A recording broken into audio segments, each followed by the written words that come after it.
Right Honorable Sharif Rahman, Minister for Environment, Government of Pakistan, Excellencies, distinguished guests, Patron-in-Chief and former Chairman of Karachi Council on Foreign Relations, Ikram Sehgal,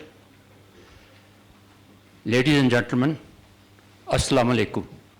Guten Tag, bonjour, good afternoon, and welcome.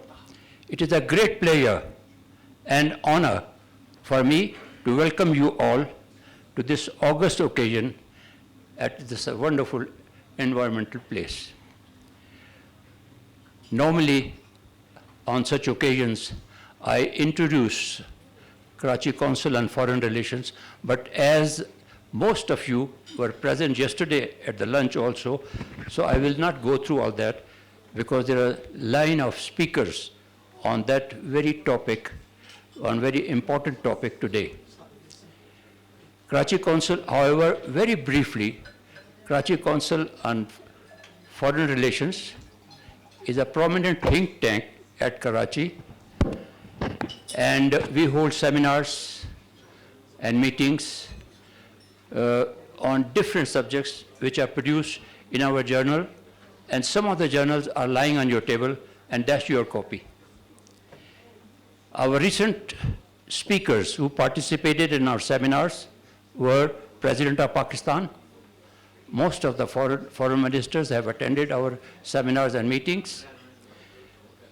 Almost all the ambassadors at Islamabad, when they come to Karachi, we host them, consul generals, intellectuals, and whenever many of the foreign delegates come, they come and address us. And then we have signed MOUs with different organizations and in different countries. Recent most was with the Swiss Chamber of Commerce, Swiss Asian Chamber of Commerce. We have signed an MOU with them, and also University of Le Havre. Thank you very much for joining, and may I now request Right Honorable Sharif Rahman to address the audience. Thank you very much, Brigadier Saab and Ikram Sehgal, the Karachi Chamber, the Karachi Council on Foreign Relations, and all those who brought, I'm told, an investment lunch together. So here I am to bore you again after the breakfast, and very quickly pitch to you what is called Pakistan's largest adaptation project for the climate stress that we are facing, the emergency I spoke about at breakfast for those of you there. Somebody just asked me, what is the forward-looking plan? Well, this is one of South Asia's, or Asia's, one of largest adaptation projects. It's called the Axis of Adaptation. So if you're not an investor and you're not interested, maybe you can step aside, but I'm just quickly going to run through this. It's a short video. This is about the Indus River, which is like the jugular vein of Pakistan. It is situated exactly where it is, in the heart of Pakistan. It is around, it is what the civilization has cohered around for 5,000 years. So this is a project that we pitched at the Reconstruction Conference, the Resilience Conference. This is one of them. And it was actually conceived before the Great Flood happened because, as you know, Pakistan is situated in one of the largest floodplains of the world. Now, this obviously deals with river floods. We this year saw monsoon, but we are hoping and have planned for a living menu of 25 interventions. We'll just share them with you. We have identified 8 as priorities, because obviously that's a very large menu to invest in. It is not bound by any restriction. It is shaped as an ongoing project, and we are at a pre-feasibility stage which rounds off all the interventions from anywhere from $11 billion to $25 billion. We now have the funds which we pitched at the Geneva conference last week. Thanks to the UNEP, there's a commitment to projectize these, to make bankable projects of at least the flooding interventions. Now, 15 of these interventions, you'll see very quickly, actually intervene to save the area, to adapt, to build resilience against flooding. So Pakistan's problem is the heating will not go away. The global warming, which Pakistan did not cause, will not go away on its own. So what do countries have to do? They have to adapt and protect their populations. And of course, their natural resources. So this is one of the world's largest nature-based projects. They're called nature-based solutions. It is a large, overarching, interprovincial project because the Indus flows through north to south all our provinces. The Ministry of Climate Change has taken, along with the FAO and the United Nations, all provinces on board over an extensive consultation project because it goes through their areas and they will be the enablers and actual executors along with the investors. So why we're doing this is because the Indus is one of the largest rivers around which the civilization is built. It is the home of, it feeds, nurtures 90% of Pakistan's population either directly or indirectly. So if the Indus is unwell, which it is today, because of man-made, because of our interventions, our dumping, our effluence, our lack of respect for one of nature's greatest resources, it is now the fourth most polluted river in the world. And if it was alive, it would say, let me breathe, let me live. And these days, large bodies of water are now accorded the status of entities by themselves. So this great river, which has nurtured the Indus civilization as well as Pakistan, and we have, as you know, made one of the largest man-made irrigation system of the Indus River in the plains of the Punjab, some of which do come down to Sindh, and it is the granary of the country. It is under extreme stress right now, particularly after the big flood. And so we wanted to share this with you to provoke some thinking into perhaps generating consortium financing, investing in resilience, and looking towards this great axis of adaptation for the country. If the Indus is back to its health, if it can bring the flooding under control, those 15 interventions out of 25 address flooding in one way or the other, either groundwater management or watershed, but they will not just improve the health of the cities living off it. All the cities of Pakistan live off the Indus except Quetta. They are all clustered around, like all great civilizations, ancient and modern, they cluster around rivers because rivers breed life. So without much ado, I'll just request you to play a short video and then a quick run through of the presentation. I will leave after that. If anyone has any questions, my colleague Saad Taman will answer them for you.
that. And quickly, if you allow me, Mr. Sehgal and others here, I know I'm intervening in your lunch menu, but I wanted to share the living menu that you might want to intervene in. When people ask, what can we do? Well, here's your call to action, our call to action to you. Create investment coalitions, what I call the coalition of the willing, not for wars, but to save the planet and our lifeline, please. So what does the Indus River system mean? I've spoken about this. More than 80% of Pakistan's arable land is irrigated by its waters, which are all under stress right now. 9 out of the 10 largest cities in Pakistan are situated within 50 kilometers or less of the waters of the Indus. And 90% more than 90, live within or rely on 3/4 of the Indus basin. Now we are addressing, next slide, the Indus within the boundaries of Pakistan. It has been documented to support life for over 5,000 years, but today I don't know if it can carry on for even another. We're ambitious to say 100. I see limits to that. I see a cap at 50. Please. It is because we're in the largest floodplain. We are also among the 10 most vulnerable countries to climate change. I would say last year we were the most, other than Somalia. And flooding has now become more frequent. It has become deadlier. River floods is a norm, but now with the monsoon coming in, glacial lake outburst floods tripling, we do not have the luxury to wait. We have to adapt, please. The poor health of the basin. Now, the initiative was sourced from this because it's in front of you. The climate is changing, disruption of rainfall patterns. That is what extreme weather is about. Poor infrastructure for water management. Okay, we need huge investments in that. And part of that went into the Reconstruction Resilience Conference. Increasing pollution and degradation of the soil. The salinity is very high in large parts of Sindh now, which was half the breadbasket of the country. After the flood, the soil still has to be reclaimed. Now, there is a growing demand for action from citizens. We believe that it is crucial to work with people and not just top-down silos, governments, trying to implement policy. It doesn't work. Climate action depends on everyone. And so this call to action involved communities, consultations, extensive. There are civil rights actors also for climate action. So there is no cohesive effort to reverse the ecological degradation of the Indus Basin. It is choking on the plastics, on the effluent, on excessive consumption and overfishing. So please, next. This is, as I said, an umbrella initiative and within the boundaries of Pakistan, extensive consultations, interventions are in line with global best practices which focus on green infrastructure and nature-based approaches driven by the community. Based on the proposed targets, as I mentioned, 11 to 17 billion US dollars over the next 5 to 15 years from public, private, civil society, and the development sector. Next, please. So this is the tree map. You see the governance, the pollution, and under it you see the finance, the livelihoods, tourism, culture, and it ends towards groundwater and the communication and awareness platform for it, please.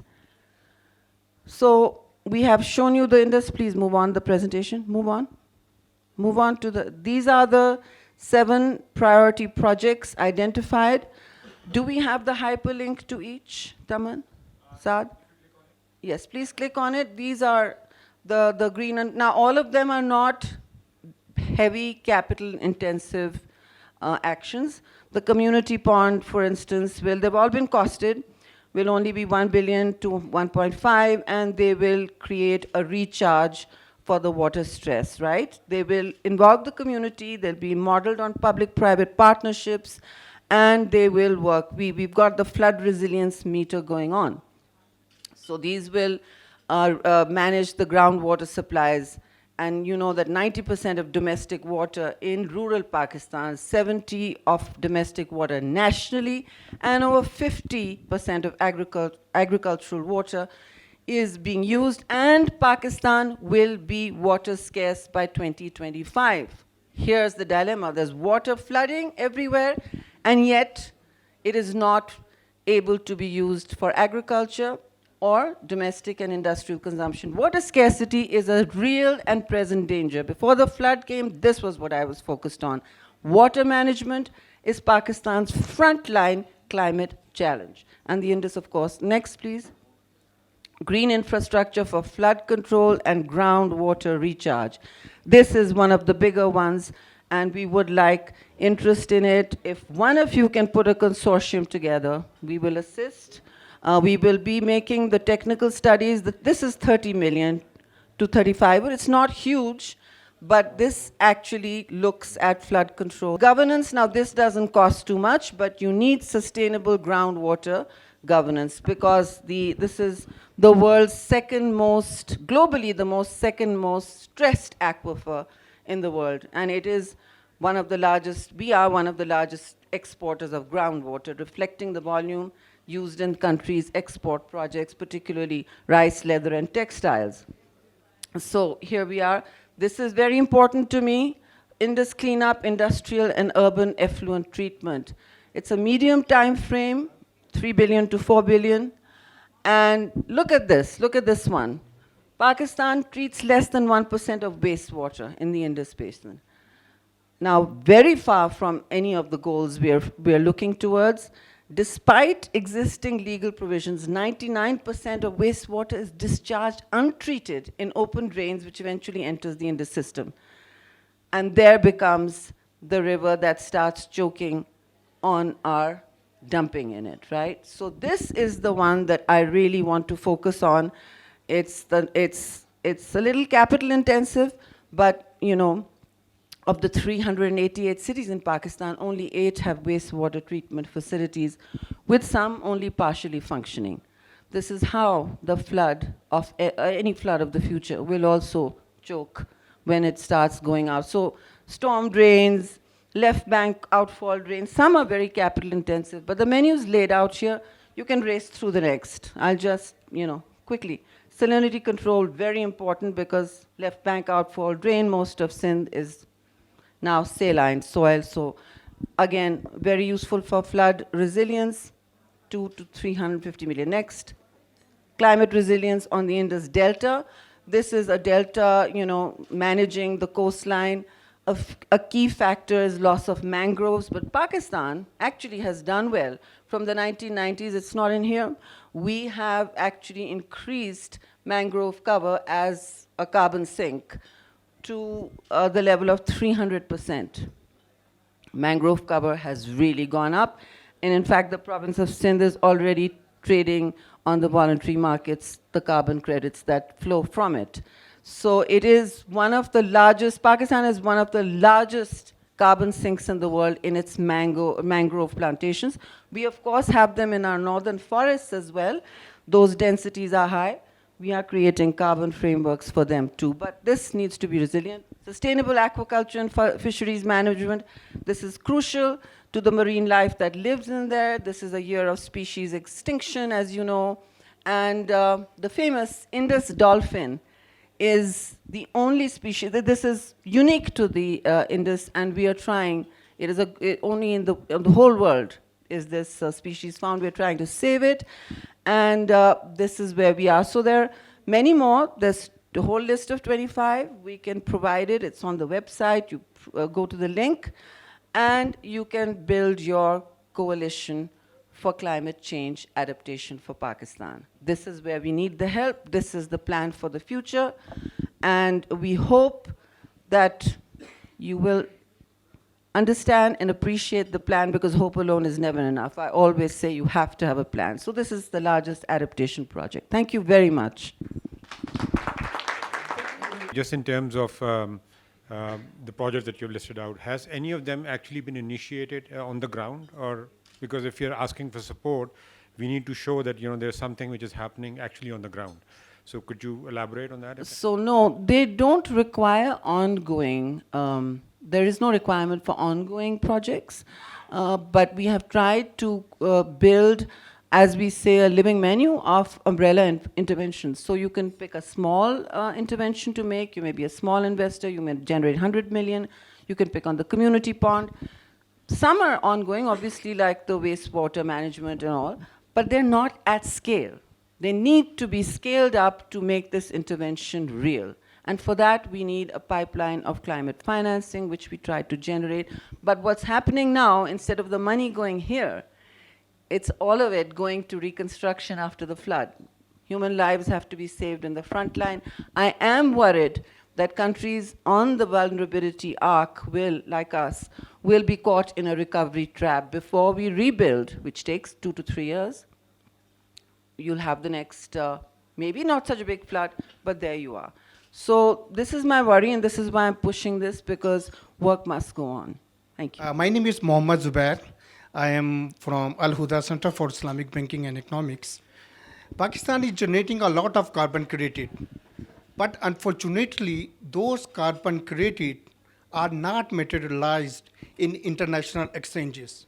For example, according to international standard, if any microfinance institution or bank finance a cook stock to a family, they have 2 carbon credit.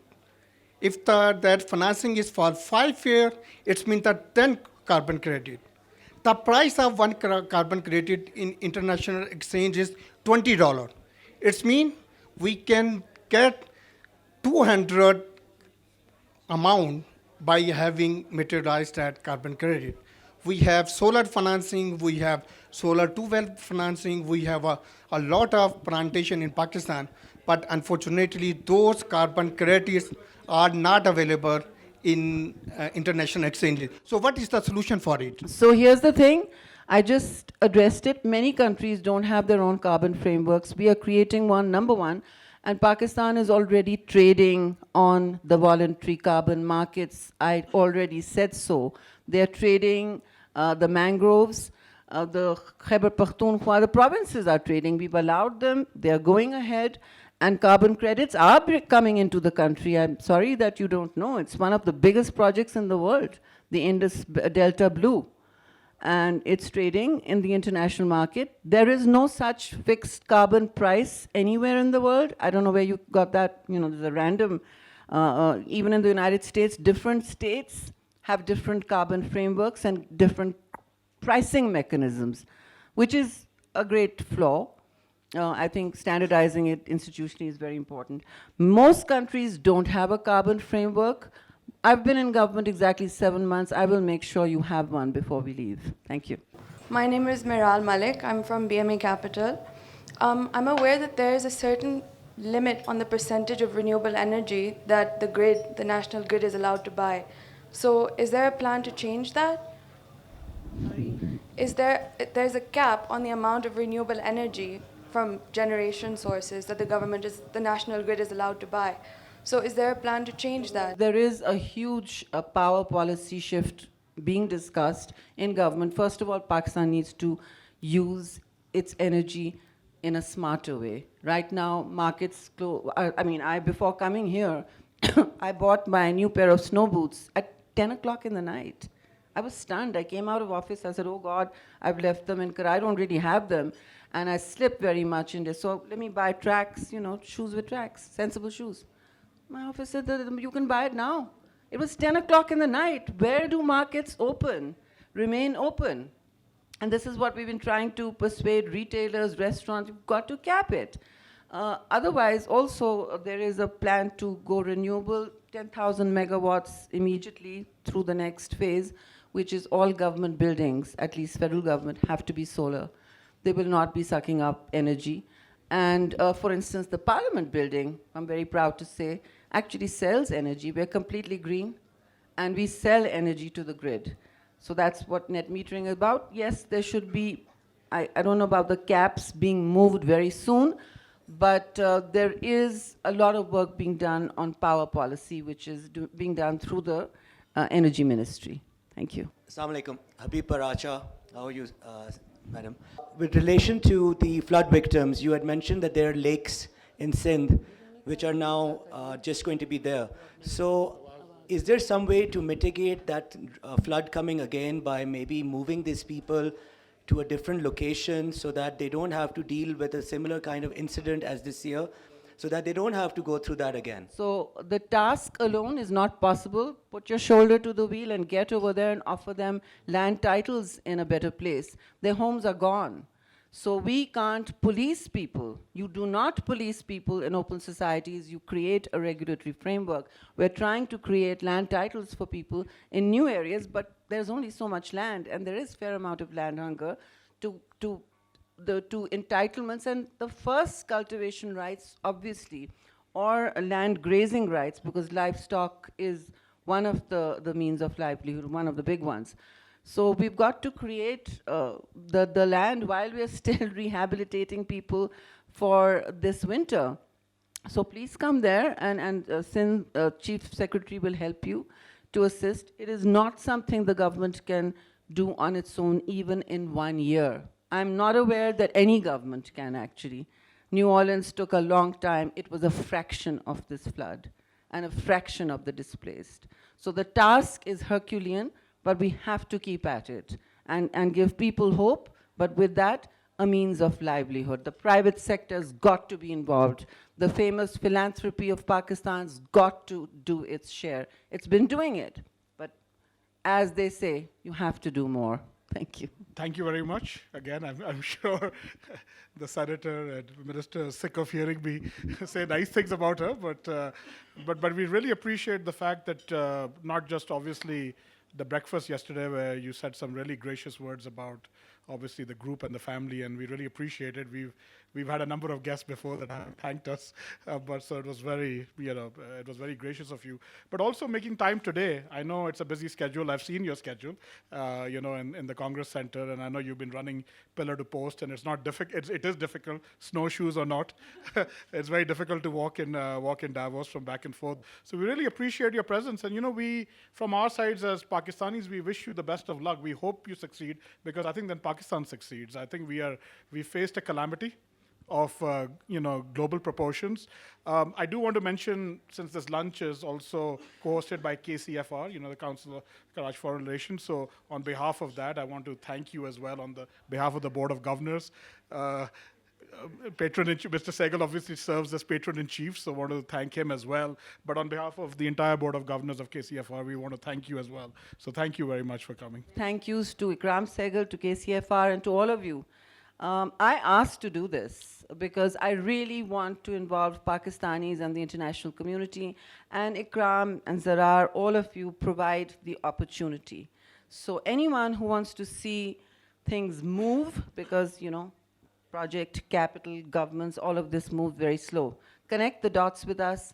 Come invest in the living Indus. Thank you very much. Thank you, Ikram, for your service to Pakistan. Ikram and Zarar, this whole family needs to be thanked for their service, untiring, to Pakistan.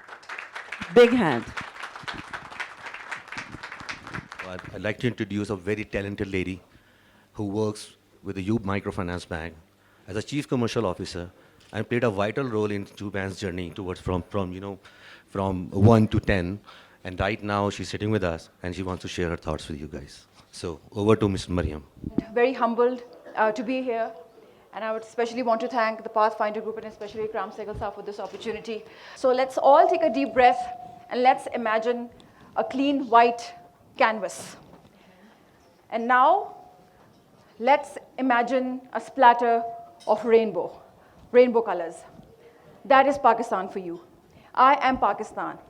I am a population of 220 million people, out of which 85% is unbanked.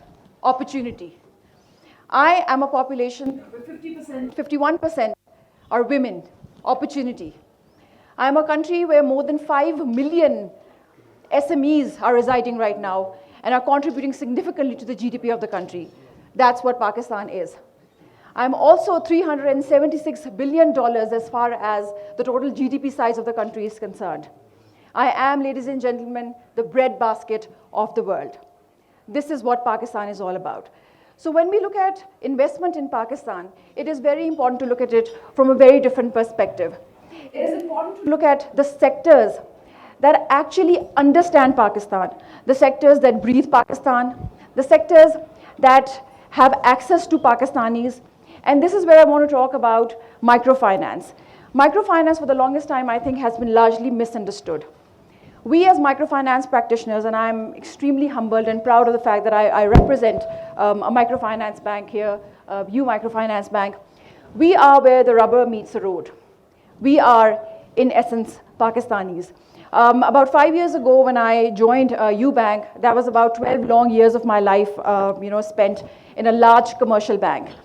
And when I joined U Bank, I sort of realized that I had lived my life in a bubble that resides somewhere in a corner of Pakistan and sees Pakistan very differently. So for me, U Bank was not just a journey of self-discovery, it was also a journey of discovering Pakistan. So when you talk about investment in Pakistan, you need to work with a sector that understands the larger segment of the population, that understands the credit behavior of the Pakistanis, that understands how to work with income proxies. That, ladies and gentlemen, is the microfinance sector. So when you talk about investment, whether it is housing, whether it is access to finance to SMEs, whether it is health, it is the microfinance sector that can really play its part. I look at microfinance as the real gateway through which you can really create impact as far as Pakistan growth is concerned. Another important thing I would like to mention here is that we've seen a lot of change as far as mindset is concerned with respect to the stakeholders in Pakistan, investment society especially. Our partners, our commercial banking partners, even the government, the regulator, they've all now started to really understand how microfinance is the real sector that can really play impact as far as moving Pakistan forward is concerned.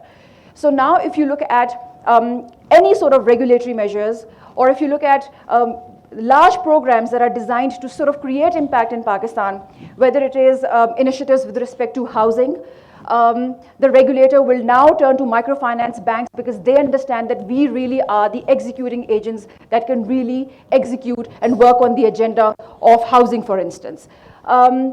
Bringing in the youth of Pakistan, giving them access to credit, that also is something that now the regulator is understanding is where the microfinance sector can really play its part. And now they're talking to us, understanding the role that we can play, because like I said, we are the sector that understands Pakistan better than any other sector.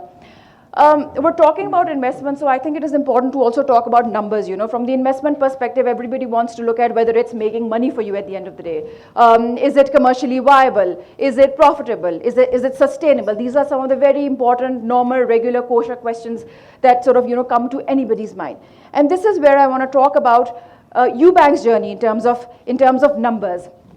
A team totally homegrown, a journey of just 7 years, which for a financial institution is a very short span of life, And in these 7 years, the journey of this microfinance bank, this financial institution has been miraculous.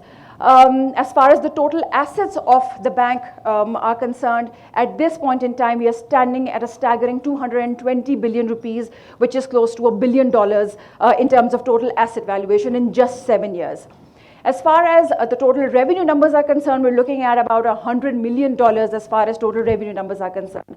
In just 7 years, we've seen the asset book grow to more than 60%. The profit numbers have grown by more than 77%.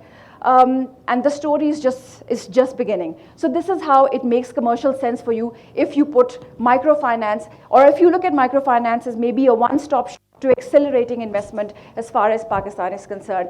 And all of this has happened despite all the doom and the gloom you hear about as far as Pakistan is concerned.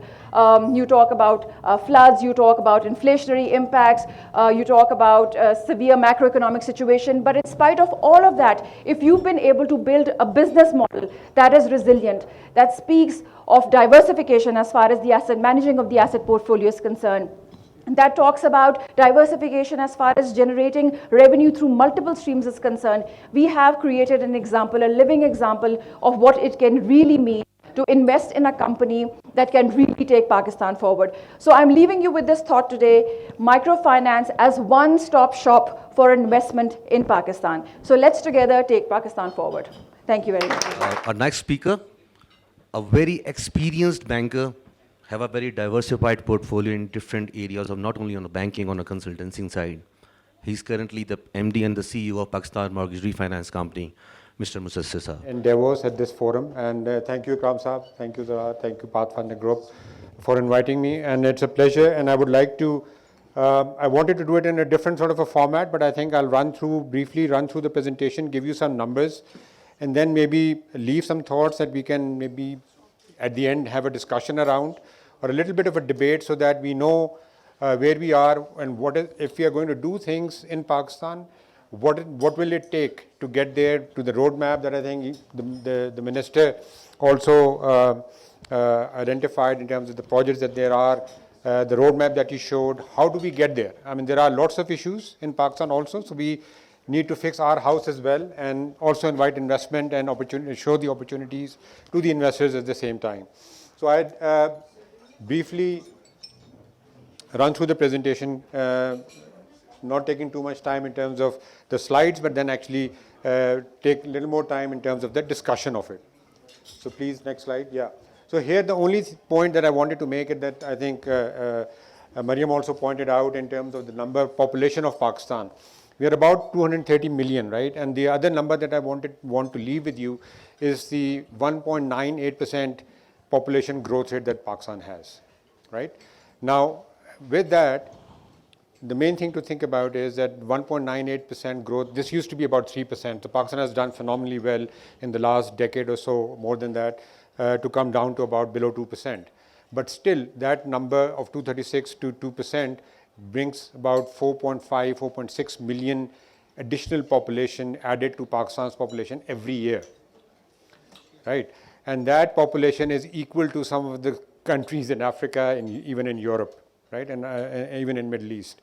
So it's the size of a small country that we are adding to Pakistan every year. And that requires a lot of investment, that requires a lot of infrastructure to be in place, whether it is roads network, whether it is homes, whether it is agriculture, whether it is water issues. So all those issues are extremely critical, because at the level that we are growing in terms of the population in Pakistan, right? So we need to control that also at the same time, but over the next about until 2030, you'll see a shift in terms of the world population. Pakistan is 5th largest. There are lots of countries going to be added in terms of, there'll be a shift in terms of the population ranking of various countries. So we have that slide, but I don't think I want to run through that. The other slide that I wanted to, a number that I wanted to leave with you is the FDI and the graph that you see here. So if you see the FDI in Pakistan, it's not a graph that is very impressive. So it's not a graph that is showing an upward growth and a trend. So it's a graph that shows that we go up, we come down, we go up, we come down. So, and the highest peak that we have touched in terms of FDI in Pakistan is about 3.5 billion in the last decade. Last year was about 2.6 billion. So very, very small and number in terms of the foreign direct investment that comes to Pakistan. And why is that? Why is this graph not a graph going up every year? That trend not showing an upward trend every year. So we'll have that discussion also. But I just wanted to give you that. And of that investment, of that FDI, we only have a contribution of the construction and housing industry only of 79.4 million. And the construction industry in Pakistan only contributes about 2.5% to the GDP. This number in Bangladesh is about double this. If you look at India, it's probably triple this. It's about 7%. If you look at Turkey, it's at least 10 times that, right? So what I'm trying to say is that the construction, housing and construction industry, the infrastructure industry, can at least add 3 to 4% to the GDP if we actually focus on it and we bring investment into the sector. So that was the main point. Going forward, next slide, please. SDGs, I wanted to touch upon that. So Pakistan was one of the first signatories in terms of the adoption of the SDGs, the Sustainable Development Goals of the UN. And we did make some progress in some of the areas. We haven't made that great progress in some of the other areas. But of those 17 SDGs that which are there, 14 of them relate to somehow where there is an impact of affordable housing and construction sector on those 17 SDGs. So 14 of them, construction and housing industry will contribute to achieving those 17 goals. That was the main which is, and that kind of housing and affordable housing of the SDG is 11.1, specifically the goal number is 11.1. Next slide, please. And this is just that, it's a repetition, so next slide. Before going into the that discussion of where with the issues and the opportunities are, I just wanted to give Pakistan Mortgage Refinance Company was set up about in 2016. We started our operations. We are a development finance institution. We started our operations in 2018. We received that license. We are primarily a private sector owned, but do government shareholding, which is about 28%. We were also to bring in IFC as a shareholder of PMRC. And in the last 4 years, so next slide, please. We have all other major banks as part of our shareholders. The main objectives of PMRC are essentially we act as an intermediary. I don't know if you're familiar with Chagamas of Malaysia or Fannie Mae and Freddie Mac in the US, but it's a refinancing organization. So we act as an intermediary between the mortgage lenders, the primary lenders, and the capital markets. That's the main objective. What we have tried to do is to change the mortgage structure of Pakistan. Unfortunately, and that's the reason why the Pakistan mortgage market did not take off. You will see those numbers in next slides. We are still only 0.3% of GDP in terms of mortgage to GDP ratio. That number is Bangladesh is about 3.6%. That number in India is about 11%. That number in Malaysia is about 36%, right? And in some countries like US, Singapore, that number goes even beyond 100% of GDP, right? So, but what we have been able to achieve is that we have been able to bring in fixed rate mortgages. We do pre-financing, we do refinancing, we do risk sharing, provide guarantees. We have been able to change the structure of mortgage financing in Pakistan from a variable rate financing only to an adjustable rate mortgages, which has a fixed rate mortgage as well as an adjustable rate, depending on how the customer's requirements are.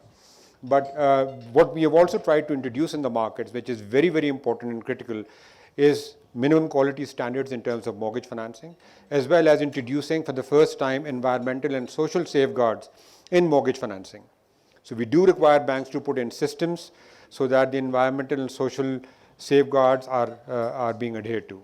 And they ensure that in the projects that are being implemented, whether it is low-cost housing or any other real estate projects, that these guidelines are adhered to. Of course, women participation is in financial inclusion. Women participation is absolutely essential for us as well. Encouraging that, we give discounts on our funding where we see that the 10% of the portfolio of a bank, of mortgage portfolio, consists of women ownership of 10% or more. So we give a discount on pricing to the entire portfolio. That's how we encourage banks to actually get women ownership, not co-borrowers, but co-owners in terms of in the properties, in housing. Next slide, please. These are just some numbers. So Pakistan mortgage market was very low. So a few years ago, we were at only 100 million and 100 billion. That stayed at that number. It was below that number, 90, 89. So we were pretty much stagnant in almost about 2 decades. We were very stagnant. But last 2-3 years have shown immense, with the government focus, we have seen immense growth, and that number has almost doubled in 2 years. So we are now sitting at a mortgage portfolio of the industry at about 200 billion. So that number, and that primarily came in, the last 100 billion came in from the Mera Pakistan Mera Ghar scheme, which was actually a low-cost housing scheme. So very encouraging that the numbers there, you'll see some numbers later on, because there were lots of incentives given by the government in terms of for the construction industry as well as to the mortgage industry, both by the government as well as by the State Bank of Pakistan, which is the central bank. Next slide, please. So that MPMG, the 100 billion that I said, was actually the numbers we have is about 3,000 families benefited, 3,000 people benefited with the family size of each of about 5 family size on average. So total people benefiting was actually 15,000. And that also shows that the average size of a mortgage was about 3.5 or below 3.5 million, which is a very small number, and shows that actually that amount went into low-cost housing. So it was very, very encouraging. So,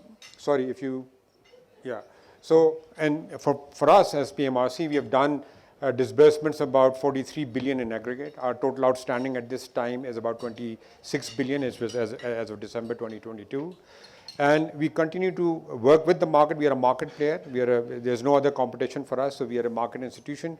And we lend to the banks at discounted pricing. As I said, we are trying to change that structure to fixed rate.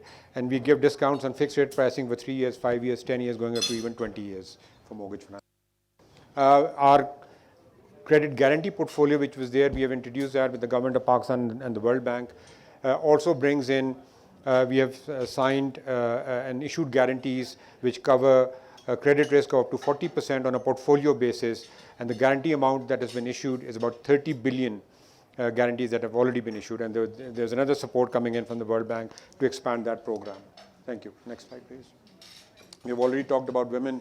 These are some examples we have on our website also that we actually, people who have, and the families which have benefited.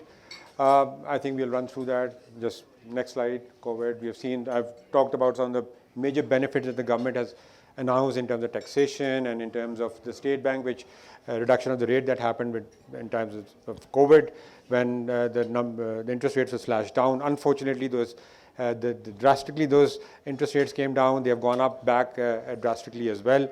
So we are struggling now in terms of, as you know, mortgage is a longer term product, and at the interest rates of 16%, 18%, it gets very difficult for an individual to borrow at those types of interest rates. So we do hope that as this economy stabilizes, that these rates will come down. But we are still giving these funding to our banks. UBank is one of our major partners as well, sitting here. Doing a lot of low-cost housing, I think you have mentioned, Maria mentioned, and Kabir mentioned earlier. So, So what is the housing problem and the construction problem? Now, housing, total stock of Pakistan, this is a number from 2017, was 19 million. That number, annual supply, annual demand of housing is about 700,000. Below 1 million, and only about 250 to 300,000 gets added, or the supply of housing comes in. Right. So if I can just extrapolate, that number of 19 million has grown to probably now in 2022 to about 20 million. So that's the total stock of housing in Pakistan. There is a huge proportion of informal settlements in the urban centers. So 50% of our urban settlements are informal. Housing in urban areas are informal. So there's a lot of work, and under the SDGs, also that's one of the main requirements, that not only that we promote informal affordable housing, but we actually get people to move from informal to formal housing and support them there and get them out of slums as well.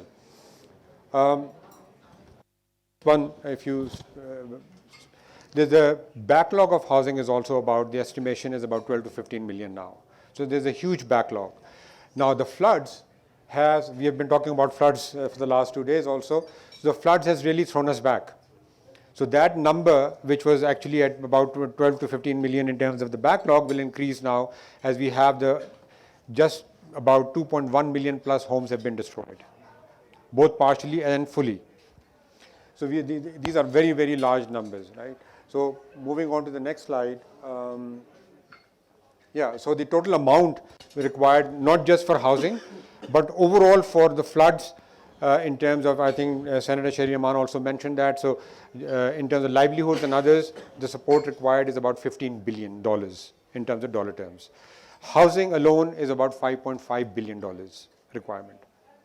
Now, so there's a lot of support and a lot of investment that needs to go into this. People are struggling. The government is struggling to actually get people back into their homes. I mean, so there are grant programs that have been structured around.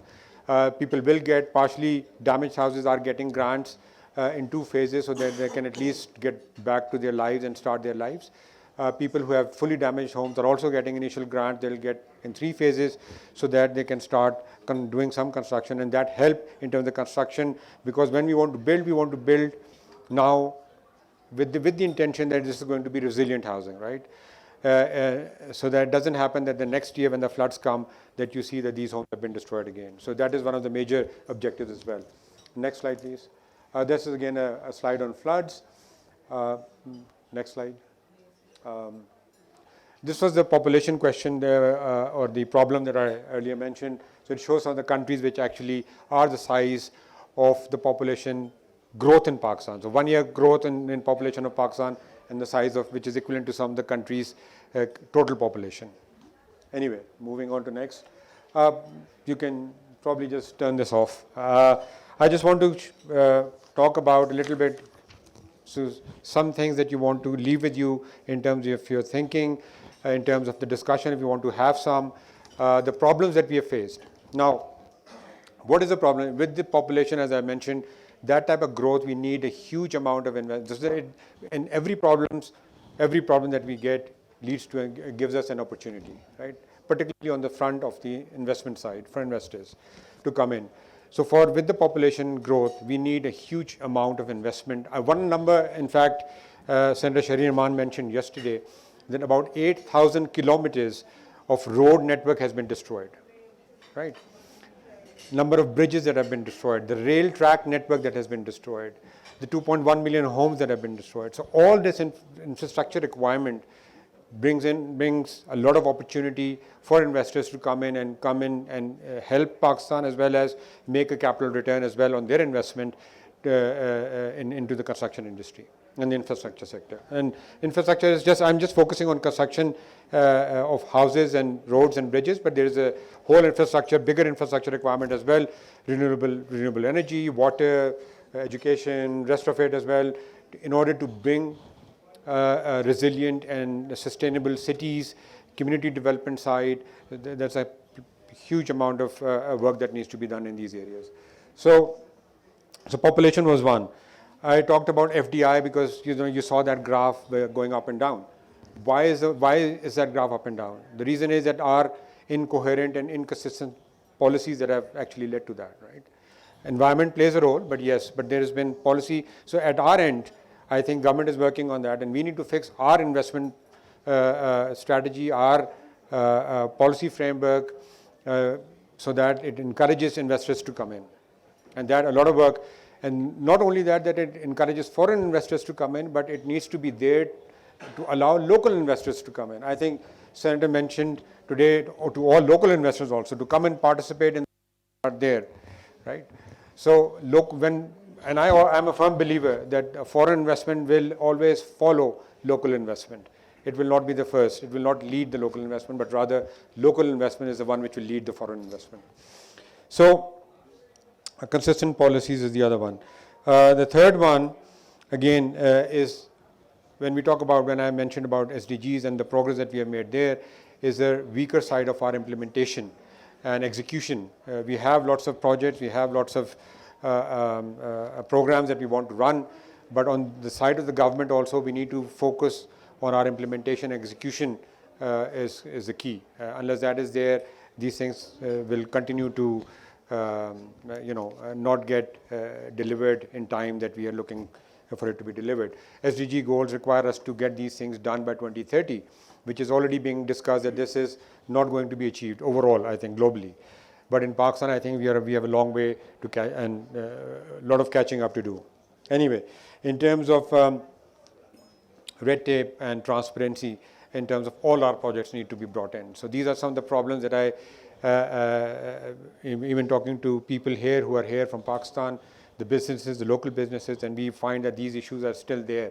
We need to facilitate. The government needs to play that facilitative role so that the local investment and foreign investment gets picked up, and we see and get Pakistan out of this mess that we are in right now. Unfortunately, both in terms of the humanitarian crisis as well as economic crisis. So last but not the least, I think one of the slides in the population numbers that I wanted to also target was the age mix that we have in terms of our population. About 55% of Pakistan population is below the age of 25. So while that is an opportunity, it can also be a problem. So we need to give and need to invest a lot more in our education sector for youth, as well as skill development, because not everybody will go and do their bachelor's and master's or PhDs, right? So we need to focus on education and we need to focus on skill development. And then lastly, I just want to leave that thought that we want the private sector to take the lead and the foreign, of course, investors to come and work with our private sector and to take the entire agenda that Pakistan has to fruition. So thank you very much for your attention. So what we are doing in technology, what the opportunities are right now in the technology sector, and especially in something very unique, where we have the mixture of technology plus credits loans, delivery services. So how this can be clubbed, and what are the new platform which we want to show you and see your reactions on this, and also how we can escalate this and expand this by having a mutual relationship. So, Mr. Imad. First of all, I would like to thank Ikram Saab and Zarar for having the trust and belief in the concept behind Fatafat. It's quite a revolutionary concept, not because what we are doing, but how we are approaching it. So basically what we are doing is that we are building a digital marketplace for MSMEs. There are some unique selling propositions that we have in this concept, and why we are different from all the other marketplaces that are there. So what we are doing is that we are providing an online presence for the MSMEs, the small shops, grocery stores, clothing shops, pharmacies, and many other MSMEs who are operating in Pakistan. During COVID, these shops have lost a lot of customer footfall, while transformation towards online shopping have happened. So what we are doing is that we are providing this presence, this opportunity to these shops to digitalize themselves and allow them to offer their products online to communities around them. That being said, just providing the delivery is not what we plan to do. We plan to become a lifestyle app. We plan to become the go-to app for the consumers, for the retailers, for anyone who wants to access and use Fatafat. So I have a small presentation. I'll take you through it. So in Pakistan, if you see that the banking penetration is still very low. So there are still around roughly 100 million people who lack financial inclusion. Despite the penetration of all the mobile accounts, the utility of mobile accounts has not been very high. It's because that the payment infrastructure has not been flourishing a lot.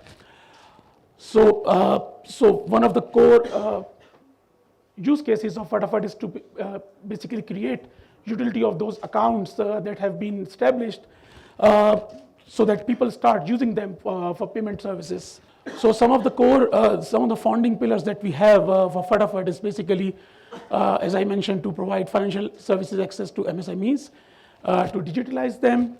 One of the important elements that we are building in our services is the element of trust. In Pakistan, although e-commerce and online commerce has been flourishing a lot, but there is one elephant in the room that nobody is willing to address.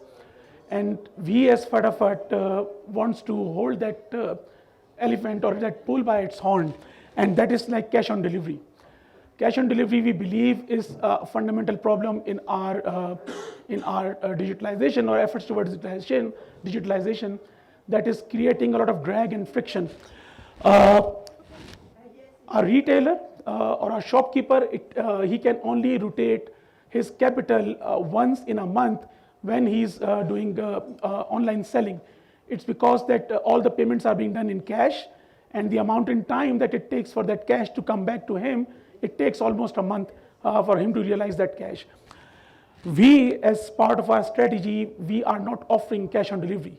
This is a very different and altogether very risky approach that we are taking, but thanks to Ikram Saab and Zarar, this is something that we are bound to do. So with digital payments, we plan to reduce the settlement with retailers towards 1 day or 2 days at max. This will allow that capital to turn over multiple times in a month, which will increase the ROI for that retailer while he's working with us. The other thing that we are building in terms of trust is we are trying to build buyer protection as well. One of the reasons why consumers want to do cash on delivery is because consumers don't have belief and trust in the marketplaces, in the retailers, in terms of quality of products that they are getting.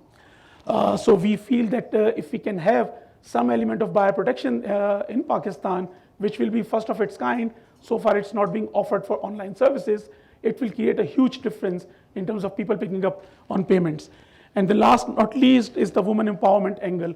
So we have some dedicated projects, we have some dedicated work streams where we are building various services and various activities to empower women, both in terms of entrepreneurship, but also in terms of accessing these different digital tools that we are building through Fatafat.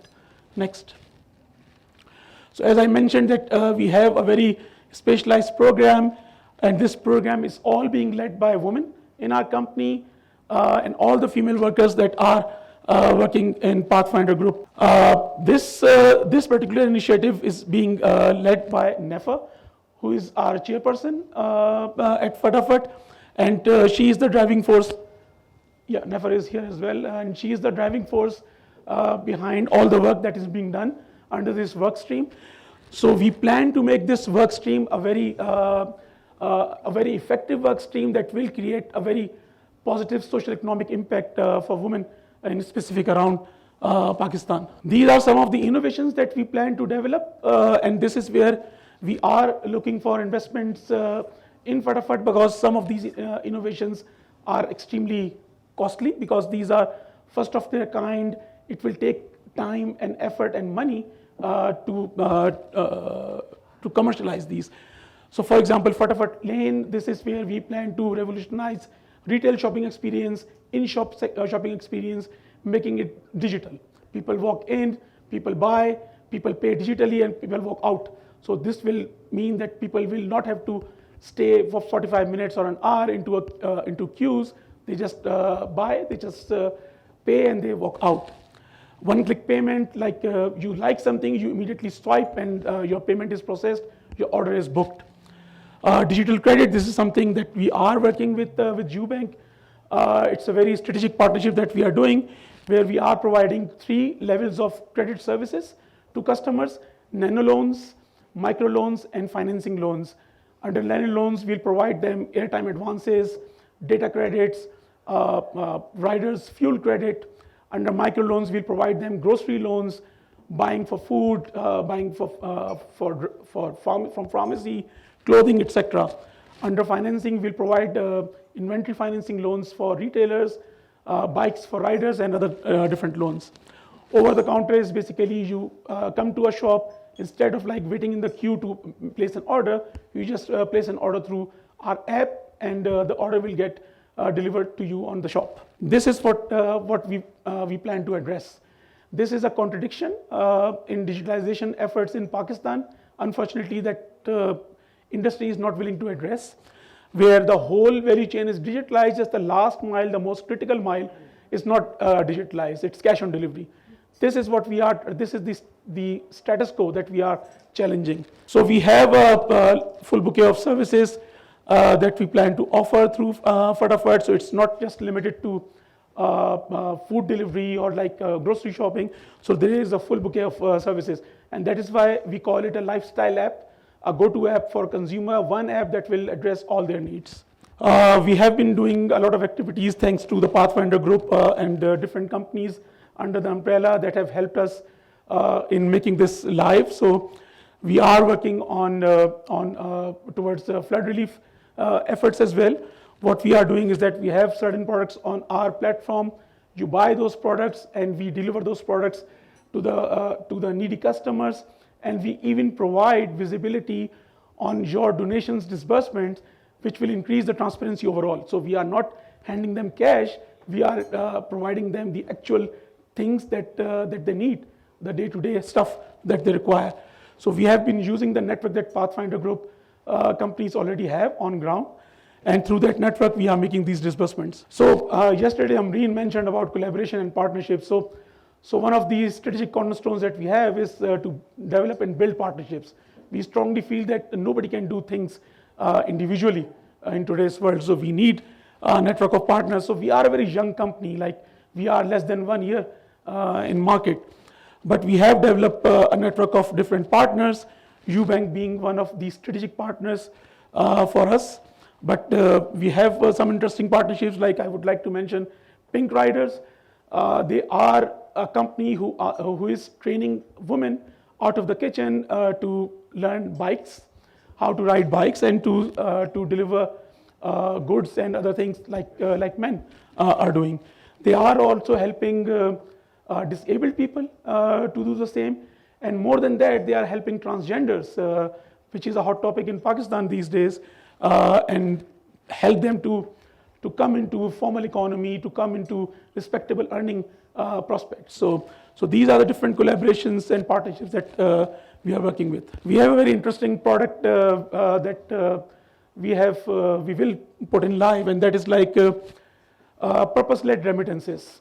So this will mean Pakistan has a huge migrant diaspora outside Pakistan. Roughly 8 to 9 million Pakistanis live abroad. And they actively donate, and they actively keep in touch with their families back home. What we want to do is that we want to allow those Pakistanis to be able to provide food and grocery and other things on the spot whenever they want. So through this product, people living abroad will be able to buy food, surprise their families, buy gifts for them, allow them to provide grocery, monthly grocery to their homes through the product that we are building in terms of purpose-led remittances. This will, by the way, also help for those blue-collar workers working in Gulf states and other states. One of the interesting things that I would like to mention is that these people don't do savings in banks. They do savings with them or through a middle person that is in their community. Reason being, they don't want to send all the money back to Pakistan because they feel that money will get wasted. So through this service, we will allow them that if they want to provide groceries to their homes, they'll be able to provide it while sitting abroad, not in Pakistan. So it's a very interesting service that we plan to offer. So this is all about Fadafat.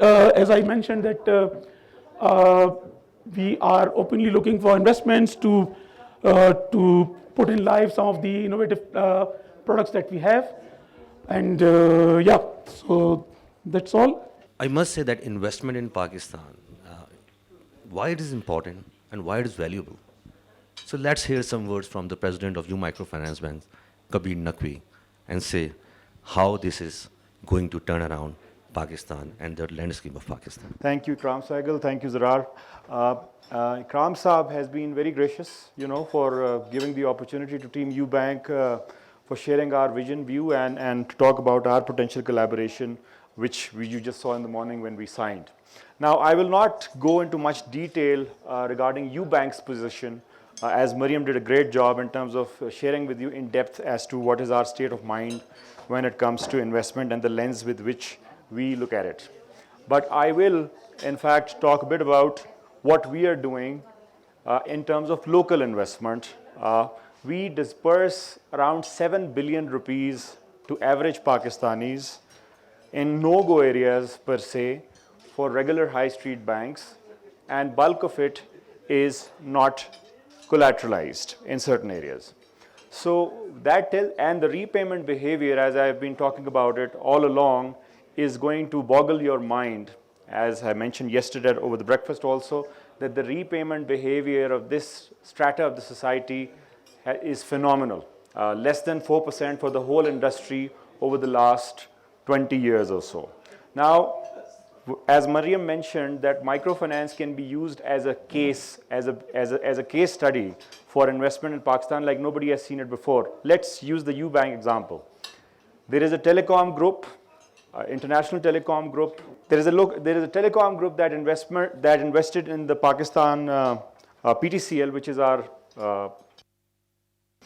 major monopoly, government-owned telecom, and then in turn they invested in a microfinance bank primarily to do branchless banking.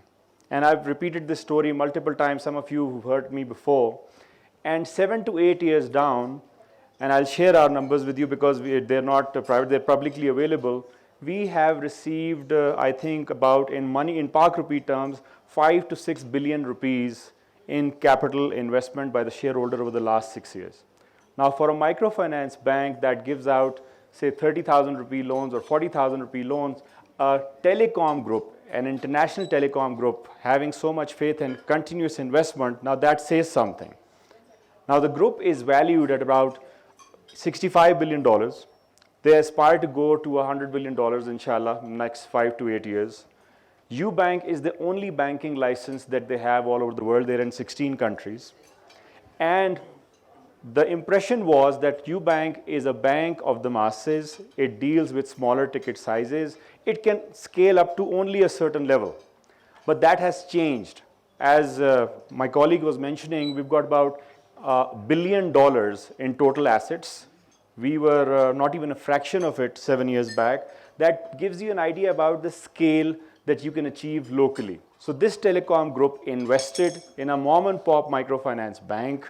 The potential of the country that we always talk about when you deal with the masses, any economy, if you don't provide credit to the masses, to the MSMEs, to the SME sector, there's literature available all over the world and their studies as countries have progressed economically, not take the economy upwards. So what we are trying to do is to mainstream our effort. The reason why I'm here today, again, I'm here for the 4th time, is to mainstream microfinance, is to mainstream banking for the masses, whether it is for savings or for credit, because that is what actually moves the needle.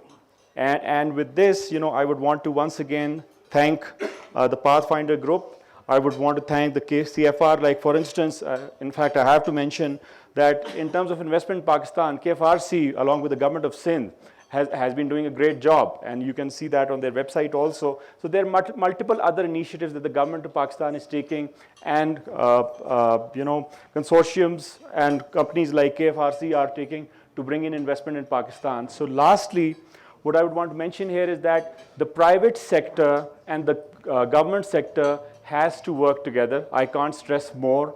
But as a private sector practitioner, what we have tried to do here is that while the enabling environment is coming up slowly, gradually, locally and for international investors, we have gone out of the way and we have tried to do our thing. As I was mentioning, 7 billion rupees, I'll repeat that number. I want you to take this number back. This is only one microfinance bank which has been there for 7 years.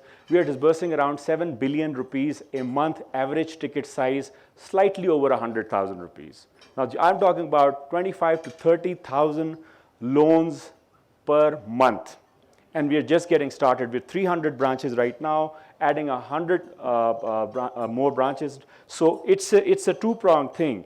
Local investment and international investment, you can't divorce the two and see. So both have to come together to really have this fusion and have real impacts. With that, I would beg your leave. Thank you very much. Have a great rest of the evening. Thank you.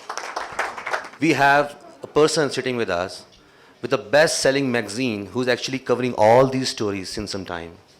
One of the successful magazine and with the name of CEO Club. So I want to introduce Mr. Ijaz Nasir, just to say some few words that what his ambition is, what he have done for Pakistan, and to showcase Pakistan to all the levels, including local and the international bodies, and what are the contribution he had made to Pakistan. Bismillahirrahmanirrahim. First of all, my note of gratitude to Allah Almighty, we are here. And my real note of gratitude to one and only Ikram Sehgal sir. For the last 19 years, he is having this session on by Pathfinder at Davos. So sir, I really salute you. मैं सब लोगों से request करूँगा कि I salute the grit, the audacity, and the confidence and the resilience of Ikram Sehgal sir. तो please एक second के लिए एक big round of applause for Ikram Sehgal sir. Sir, thank you very much. अगर ज़्यादा sir इजाज़त हो तो क्योंकि ये कर्टसी शायद हो जाए तो प्लीज़ इनके लिए एक स्टैंडिंग ओवेशन दे दें क्योंकि इनकी वजह से हम सारे इधर खड़े हैं. Please a big round of please sir. Ikram साहब, I believe in you. I love you because you are raising the flag of Pakistan at Davos for the last 19 consecutive years, despite all the challenges. No, sir, whenever we come to Davos, this is my third visit to Davos, sir. We come to Pakistan, for Pakistan to Davos, we really feel that Pakistani branding is very weak, sir. We are talking about the investment. I say this is Pakistan is a destination for investment. But we need two things, sir, for bringing investment in Pakistan, FDIs. The first is we need the image building of the country, sir. Sir, trust me, sir, even Ministry of Planning, Ministry of Investment, they are doing nothing to to, sir, you raise the brand of the country, sir. So, sir, this is your single initiative, you are raising the branding of country, sir. And secondly, my request to all the CEOs who are sitting here, and Shabi Kram is there, Huma is there, and all the guys are there. Sir, Lord Zubair sir, please look into it. Sir, everybody is saying to me, sir, Ijaz ne sir, आप CEO club के behalf पे और pathfinder के साथ एक collaboration करें और हम अगले साल एक कमिटमेंट करेंगे कि हम इंडिया से बड़ा यहाँ हमारी प्रेजेंस होगी, पाकिस्तान के कम से कम 100 CEOs इधर आएंगे और पाकिस्तान की सक्सेस स्टोरीज को शोकेस करेंगे, पाकिस्तान के जो इमेज है वो नेक्स्ट लेवल पे जाएगा और यहाँ सिर्फ हम एंटरटेनमेंट के लिए नहीं आएंगे बल्कि ट्रांजैक्शंस करेंगे बिजनेस के अंदर, अपने अपने शोकेस करेंगे अपने अपने प्रोजेक्ट्स को और दुनिया को दिखाएंगे कि डिस्पाइट ऑल द चैलेंजेस हम मांगते नहीं हैं, हम डोनर्स कंट्री नहीं बने, हम एड की बजाय हम ट्रेड पे बिलीव करते हैं सर। और इस मुल्क का नैरेटिव चेंज होगा कि कोई पाकिस्तान में कोई एंटरप्रेन्योर गलती से बन जाए उसको हम क्रिमिनल कहते हैं, उसको हम समझते हैं कि he is not the right person. But trust me, sir, Pakistani people, and last my word, sir, I am creating a platform of 1000 CEOs of global Pakistani overseas entrepreneurs and CEOs. Sir, उसके जरिए पाकिस्तान को अंदर से मेरा नहीं ख्याल हम change कर सकते। अगर हम पाकिस्तान को चेंज करना है, we want to change the destiny of this country, so this is the diaspora of the overseas Pakistanis who are the unsung heroes we can bring together on this platform of Pathfinder and CEO Club. With these words, sir, I salute once again you, sir, for bringing you people at the Davos, sir. Thank you very much, sir. बहुत शुक्रिया। एक छोटा सा announcement होगा, वो end पे sir करेंगे आपके साथ। बहुत शुक्रिया। Thank you very much, Ji.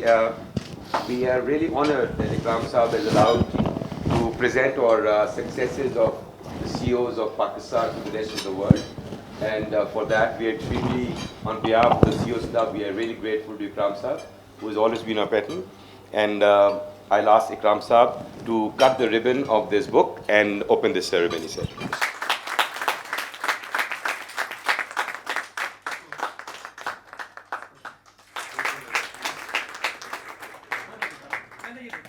So, ladies and gentlemen, some closing remarks on this event from Mr. Ikram Sehgal. I think not only would I like to say thank you for coming to this event, but thank all those people who have journeyed, particularly from Pakistan, all the way here, CEOs, to come to Davos to attend all our 4 events. And to start with, I want to thank UBank for hosting the Pakistan breakfast with us. And they did it without question, immediately. And I must tell you frankly that we were at that point of time thinking seriously of whether we could even host our 3 other events, because really there is a limit to the amount of money that you can pay anywhere. And I think UBank came through, and we actually had sponsors for 3 of other events, and who were talking to us for months, and very rich groups, and all talk about how they wanted to promote Pakistan's image, but suddenly my calls were not returned. So 3 events we did on our own, and that is why I'm especially grateful to Kabir that you came in with the largest event, which cost us the maximum, and really was very good of UBank. I find Pakistani businessmen, I'm sorry to say, do not want to put their money where their mouth is. They talk a lot. All the time you talk, no, Pakistan, we want to promote Pakistan. But when it comes to promoting Pakistan at Davos, where it matters, I've had, except for one gentleman called Javed Akhai, who unfortunately passed away 3 years ago. And he came forward, and he and I went for 6 years. We hosted all the events together. And he would not listen to anything. He just said, no, I trust you, go ahead and do these events. Make it 2, make it 3, make it 4, And we were actually, when he died, we were negotiating for a shop and a big place on the main street. ultimately, he felt sick and we couldn't do through it. And his children wanted to continue, but after 2 years, they also gave up. So, really, you want to promote Pakistan's image, you got to step up and be counted. You can't just talk about it. And that is necessary. And we have been very successful. We in the sense of, we cannot really compete with India on Main Street. But the fact of Pakistan being there is very important.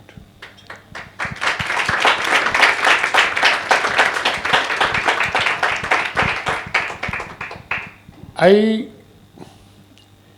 am really astonished at my employees. I cannot thank them enough. Here you will find, and I'm not telling you something which is this thing, and never in the world you'll find that anywhere. There are 3 CEOs pensioned here who have been putting up the signs, putting up this thing, handling the stuff, CEOs of my companies, and right down the line. It's a logistical nightmare. Think about it.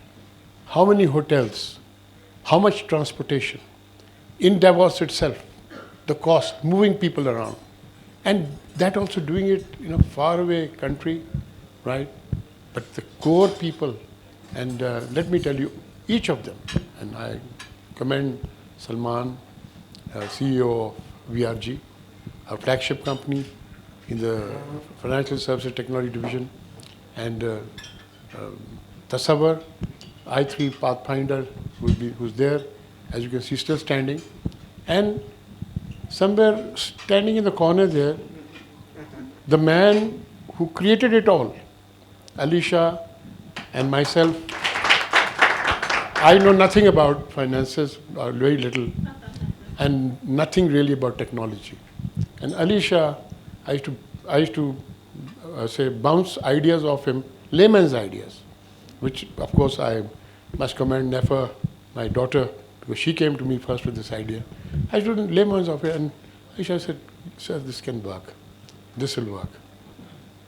Today, my proudest moment was, like I said at breakfast today, when Mirek Dusek said that we are considering you as a lighthouse country. A lighthouse country. Can you imagine?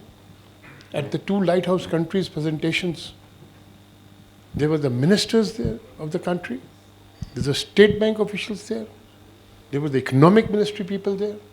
There were 6 of them from the ministries there and institutions. We are being considered for lighthouse country, and our ministries are trying to hold us back. Our state bank, I like to tell you this. The state bank sent an inspection team to us a few days ago when they knew the whole hierarchy is leaving. And let me tell you very proudly, that people who were there ran it operationally and answered every question, because it's a running thing. And like I told you, the state bank gives target of 3 million. We've gone over 7 million. Inshallah, this month alone, I think we'll be hitting 8 million with the U-Bank coming in, right? And after Kabir and Amreen start hitting on the heads of their IT people a little more, right? So, what I want to say is that, every day that I go to bed, I say to myself, I say, Pakistan, thank you for being my country.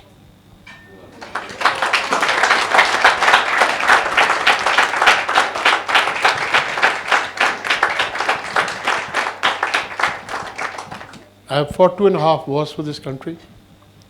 I got a battlefield promotion to the rank of major. A company, rifle company in Pakistan, is named after me in my unit. But nothing so proud as to project Pakistan's image outside. And I have a lot of friends. Some of them are sitting there, the back. I can see Mark Siegel, whom's first Yom Kippur in Pakistan we celebrated. Right? and Joe de Blasio, and Tawqir Khalid. I must not forget Imran Chaudhry. Imran, where are you? There you are. Right. We go a long way, friendships endure all. And I must remember the Swiss Asia Chamber of Commerce. The Swiss Asia Chamber of Commerce, led by the president, who's Lustenberger, right, who's here. And I must thank you. Your support to us has been extraordinary. Barbara is beyond extraordinary. Now, the way she responds to us, and I tell you, and luckily you have a Pakistani wife sitting next to you, at least in the dress she is. Get up, Ying. Dr. Ying, show your dress. Huh? Show your dress. Isn't it Pakistani or not? All right. So she's wearing a Pakistani dress today. So I must thank my family. I passed on the baton to my son a few days ago. 19 days ago, I became the chairman of the company. I became crew chairman. I thought it was time. I didn't sort of be like Chul Charles wishing for the death of his mother to become king. To become king. So I said, let it go. Earlier, while I'm still the thing. So the family, of course, my wife, my daughters, in their own ways, brilliant people, in their own ways, different totally different from each other, totally different from this thing. But Nefer does his own. Haya is, I think her painting was tremendous. Her writing is tremendous. Her writing is now, she is considered one of the pro writers in the world, in Pakistan. So I have stopped writing, but I don't want to get compared with her anymore.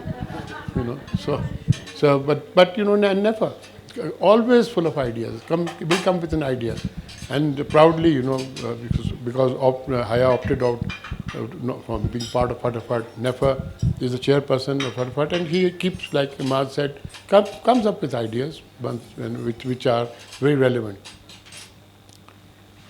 But I want both the people who have come from Pakistan and people outside, that Pakistan is a great country. It's one of the few countries that can actually feed itself and clothe itself in the world, right? That we do not do that, sir, for many reasons. And I tell you, I want to talk about the extraordinary partnership we've got with UBank. Suddenly we've got the financial institution that thinks like us. You can have roti and kapra, but where do you get a makan until you have a bank account? So all the talk about roti and kapra for 50 years was just talk, roti, kapra and makan. You cannot have this thing, makan, without having a building, a house, that bank account. And then make that low-cost housing, like Mother said, meaningful, right? So we are looking forward to dynamism. I just realized that one of our products, which has been dormant for some time, for some reason, was My Mediport is something that is tailor-made for Pakistan because of the insurances, this thing, etc., the medical, this thing, etc. Because obviously, without proper check and balance, you cannot really have a health insurance scheme. We know that because we have our own health insurance scheme in the company, and we know that a lot of fraud happens there, where people turn up with a lot of diseases happening overnight. So My Mediport also, we're going to try and see if we can work together in that. But at the end of the day, I will again tell you that it is time we started attracting investment into Pakistan. Without attracting investment, we'll be left behind. And why should we be left behind? Why? Because because of wrong, ideas and wrong perceptions about this thing. Wrong words, in fact, I must acknowledge my friend Yves Manuel. He's come all the way from Paris. He was the deputy head of mission in Islamabad. And he rightly told me, he said, you keep whenever you try to go to sell in Europe, sell in the United States. What about the rest of the world? What about Africa? So we are working with people that he recommended to us to work in Africa, and we're going to work like that. And frankly speaking, we are talking to some very big groups in the Middle East of how to take this Hassan mobile account and Fatafat into developing Muslim countries, because that is tailor-made for them. Because the software is there, the idea is there, and we just need one. And at the moment, we are very lucky talking to about 6-7 companies from the Middle East who are all interested to how they can invest in us, and we can then go out. And there are so much grants available with the Islamic development banks, so much soft loans available that you can really, really bring digital financial inclusion, or as Amreen has put it, phygital, right? Phygital, right? We can bring that into the lives of people. You have to bring women into financial inclusion. That's how Bangladesh came up, when they brought women into financial inclusion. That's how rest of Southeast Asia came up, when they brought this thing. So at the end of the day, we must look for ideas. And I again want to thank all of you who have come here. And I know you want to talk to each other, and I'm grateful for you for keeping quiet while I'm talking at least. So, so please go ahead and talk to your heart's content, because with my thing, thank you everyone. Thank you for being here.